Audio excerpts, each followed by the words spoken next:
இந்த மாநாடு நமக்கு வலிமையை காட்டல்ல, வலிமையை காட்டி ஒரு கட்சியோட கூட்டணி பேரம் பேசி போறதுக்கு இல்லை, நம்ம ஓர்மையை காட்டதான், ஒற்றுமையை. தமிழர்கள் இன உணர்வு மான உணர்வு அற்று சாதி மத உணர்ச்சியால் பிளந்து பிரிந்து சிதறி சிக்குண்டு அழிந்து போன தமிழ் சமூகம் எழுச்சியுற்று ஒரு அரசியல் வலிமையாக ஆற்றலாக ஒன்றிணைதுன்னு காட்டணும், உலகத்துக்கு காட்டணும். அது நம்மீது நம்பிக்கை வச்சிருக்கிற மக்களுக்கு மேலும் அதிக நம்பிக்கையை கொடுக்கும். நம்மோடு களத்தில் நிற்கிற பிள்ளைகளுக்கு ஒரு புதிய உற்சாகத்தை கொடுக்கும்.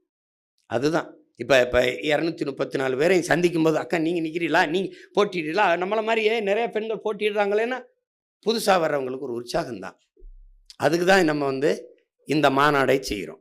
இந்த மாநாட்டை மாற்றத்தை விரும்பும் மக்களின் மாநாடு என்று சொல்வதற்கு காரணம் உங்களுக்கு இருக்கு.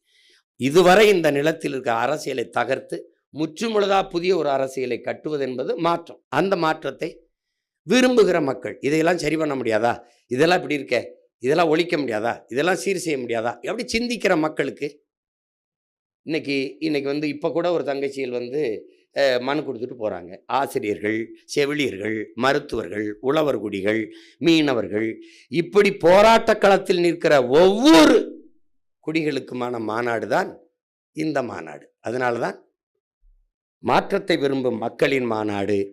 குடும்பம் குடும்பமாய் கூடுவோம், கொடிய அரசியலை மூடுவோம். இது கொள்கை மறவர்களின் கூட்டம், கொள்ளையர்கள் எடுக்க வேண்டும் ஓட்டம் என்ற முழக்கத்தை முன்வச்சோம். இது மாற்றத்திற்கான எளிய மக்களின் புரட்சி.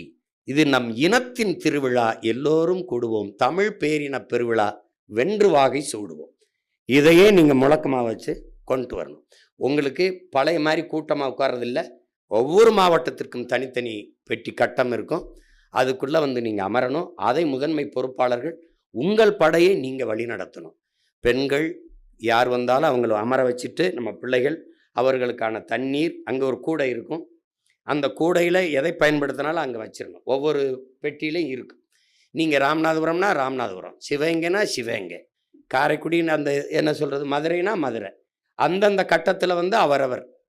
அப்புறம் நீங்கள் வட மாவட்டத்துக்கு தனியாக வாகனம் நிறுத்த, தென் மாவட்டத்துக்கு தனியாக, மத்திய நடுவண் மாவட்டங்களுக்கு தனித்தனியாக வாகனம் நிறுத்த, ஏன்னா உங்கள் நெரிசல் வராமல் பார்த்து அதெல்லாம் இருக்கும். அதை பற்றி நீங்கள் கவலைப்பட்டுக்கிற வேண்டியதில்லை. ரெண்டாவது, பாதுகாப்பு வண்டி இருக்கும். அப்புறம் ஓய்வு வாகனங்கள் இருக்கும். பெண்களுக்கு இந்த கேரவன்கிறது இருக்கும். அது அந்த சிக்கலெல்லாம் நீங்கள் மனசில் வச்சுட்டு வர வேண்டியதில்லை. அப்புறம் நடமாடும் கழிவு அது இருக்கும், மொபைல் டாய்லெட்ஸ் இருக்கும். எல்லாமே சிறப்பாக ஏற்பாடு பண்ணிடுவோம். ஆனாலும் நம்மை நாமளே பாதுகாத்து கொள்வது நமது கடமை. நமக்கு ஒருத்தர், உங்களுக்கு புரியுதுன்னு நினைக்கிறேன், நம்ம மாவட்டத்தை நம்ம முன்னாடி நிற்கிற பிள்ளைகள் பத்திரமா அழைச்சிட்டு பத்திரமா கூட்டிகிட்டு போகணும், பொறுப்பாக கூட்டிகிட்டு போகணுங்கிறது பொறுப்பை எடுத்துக்கணும். இவ்வளோதான். அதுக்கப்புறம் என்ன சொல்ல வேண்டியது கோபணும், இந்த மாநாட்டிற்கு நீங்கள் என்னுடைய ஆர்ப்பாட்டம், நம்ம ஆர்ப்பாட்டம் போராட்டங்களுக்கு வர்ற மாதிரி நீங்கள் வரக்கூடாது. ஒருத்தர் அப்படி ஓரமாக அப்படின்னு ஒரு வணக்கத்தை போட்டு அப்படி ஒரு ஆளாக நான் வந்துட்டேன் அப்படின்ட்டு அதோட ஆர்ப்பாட்டத்தில் இருக்கிறதுல போராட்டத்திற்கு போயிடுறது. இங்கே நான் நின்று பேசிக்கிட்டு இருப்பேன், அங்கே பின்னாடி இருக்க பதாய்க்கு பின்னாடி போய் நின்றுக்கிட்டு ஆமாம் ஆமாம் ஆமாம் அது இது இது இன்னைக்கு நேத்தா நான் இதை பார்க்குறேன். நான் என்ன அங்கே ஒரு கேமரா இருக்குது, ஏன்னா ஐ ஆம் வாட்சிங். நான் தான் பிக் பாஸில் வெரி பிக் பாஸ் நான் தான். அதனால் நீ ஓட முடியாது, ஒழிய முடியாது. இந்த வாட்டி விறுவிறுன்னு ஒரு ஆள் 2 ஆளாக வரக்கூடாது.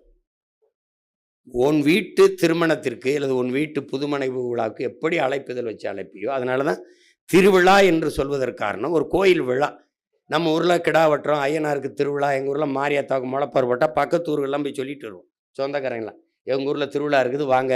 என்ன தம்பி அப்படின்னா, வள்ளி திருமணம் நாடகம், கரகாட்டம் யார் ஆடுறா, அப்படியா வள்ளி திருமணம், சித்ராதேவி வர, அப்படியே அப்படியே வர்றவண்ண, இப்படிலாம் இருக்குது எங்கள் ஊரில். அப்போ இங்கே பாருங்க, அழைப்புதல் கொடுக்க போகும்போது ஜர்ரா எத்தனை உருப்படி, எத்தனை கிடா, 7 கிடா மாமா, 7 ஒரு எலும்பு கூட வராது ஒரு ஆளுக்கு. என்னடா 7 கிடாய் வெட்டிட்டு இதுக்கு எவ்வளோ தூரம் பத்திரிக்கை கொடுக்கணும்? 7 கிடாய்னா வர்றவனுக்கு ஒரு எலும்பு கூட கிடக்காதான். இதில் கிடா கிடையாது, ஆனால் நீங்கள் வந்தாகணும். வரணும்னா இப்போ நான் கிடையாது, எங்கள் அம்மா வரணும், என் குடும்பமே வரணும், என் தம்பி வரணும், என் மாமா மச்சினை, என் சொந்த ஊரம். அப்போ அவனவன் தாய் கிராமத்தில் போய் பேசணும். சும்மா வாங்க, திருச்சியில் ஒரு இது திருவிழா மாதிரி இருக்கும் வாங்க அப்படின்னு கூட்டிகிட்டு வரணும். ஒரு சுற்றுலா மாதிரி அழைச்சிட்டு வரணும். திரண்டு காட்ட வேண்டியது இருக்குது.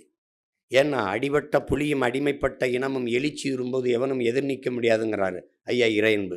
நாம் அடிபட்ட புலி, அடிமைப்பட்ட இனம், எழுச்சி விட்டு காட்டணும்.